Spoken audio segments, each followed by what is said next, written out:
morning, Nigeria. Welcome you to another edition of Daybreak Live on Dominion Television, Ibadan. I'm Olwayemi Adelako. And this morning we start with this story. Reps pass state police bill as constitution amendment gains momentum. And then after that discussion, we move straight to the big story this morning. And of course, my name is Apo, and today promises to be exciting because why? Today is June 12, and that means a lot for democracy in Nigeria. And we have to talk about certain issues and, most importantly, how to move forward. Because Nigeria must progress. We must improve and we must develop as a nation. Exactly, and I think there's a relationship between our gist and, of course, what we are celebrating today, which is June 12. Let's get straight into the Daybreak gist for today.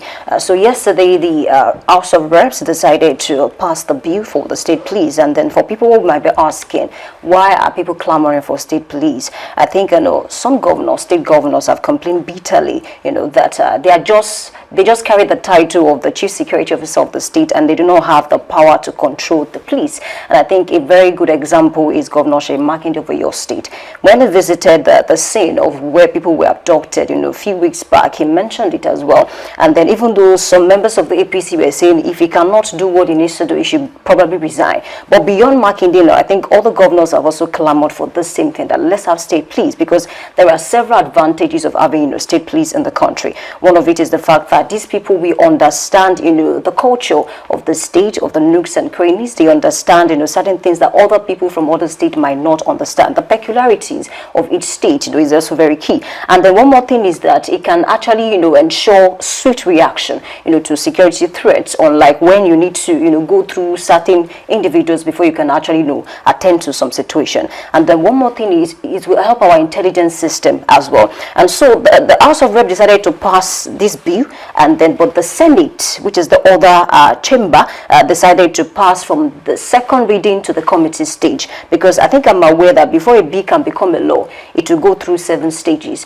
And then we have the stage 1, which is the first reading, we have the second reading, and we have the stage 3, which is the committee stage, the 4th one is the report stage, and then we have the 5th one as well, and then we have the 6th one that talks about the final voting and passing, and then the last one is the presidential assent. So I think the House of Rep is currently at stage 6 now. That is the vote, the final voting and the final passing, while the Senate is at stage 3 now, which is the committee stage. So before this bill can become a law, these two chambers have to agree. They have to come together. They have to sign the bill into law together, not like a party or a chamber will be at stage 6 and the other one will stay at stage 3. And so that's the discussion this morning, that we need to ensure that these two chambers come together and agree to actually pass this law into bill, because we need it at this point, especially at the time that is when Nigeria is grappling with insecurity across the country, basically. Well, I think this is coming at the time that everybody is expecting it to come.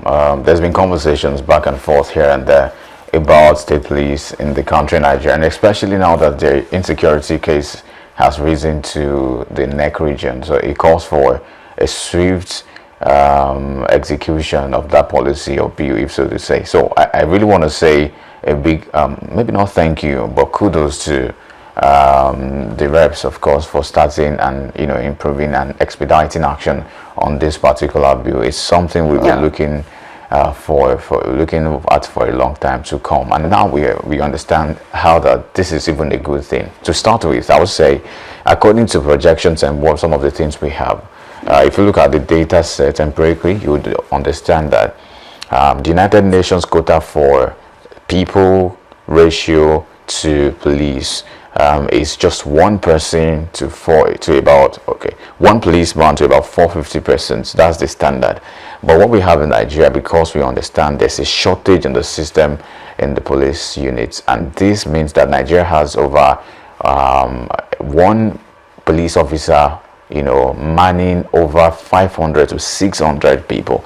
And so you can see the lapse, you can see the number of people, because you understand that the current situation of Nigerian state is that we're about, let's say, 220 million. We have a police population strength of about 370,000 to about 400,000, depending on what data you quote. But anyway, there's a deficit, and this is one of the things that would help us forestall the many issues that we might have without having this. No, while a lot of persons are applauding this to be a welcome development, like I do, and I really want this because I've also, I think I've in a way championed or heralded the voices of the people who are calling for this, because it's important that we have it.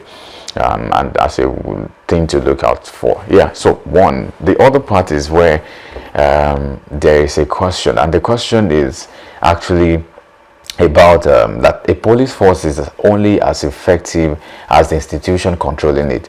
And so that is where the question will now be, that we hope this bill, because I remember yesterday they were explaining that yes, the bill will take into consideration that they don't want governors to take absolute control, sovereignty, and decide and use it. The state police should not be at their beck and call to do whatever they want to do politically, which is of course one thing we might want to look at.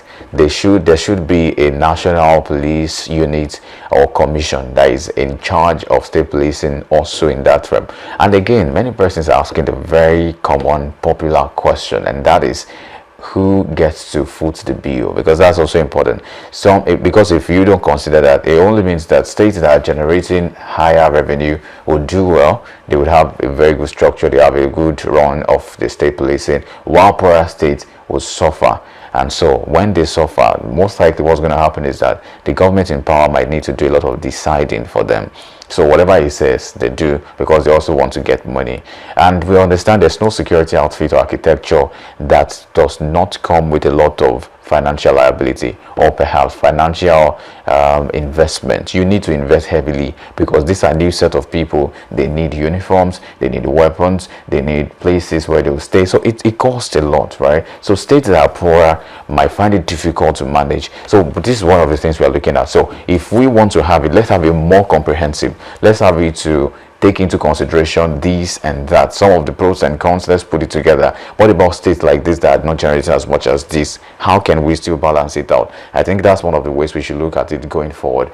We want this, we appreciate this, that you have brought this up, and then we want it to be more structured, because we don't just want, because that you have wasted time does not mean you should waste the rest. That you have waited for so long does not mean we should waste the rest. So we've waited for this to come, but it doesn't mean we should just do it haphazardly and just say, okay, so we're starting it, without putting into consideration things that can help us project into the future. And I think that's my point, that yes, it's a development, but much more so, can we have institutions that can make this function optimally and well in the country Nigeria? And that's a question for the people who have the political will as well as the leadership will to execute this. Exactly. Let me just speak on what you mentioned, the point you mentioned about, the state government not using these to just, destabilize the whole thing.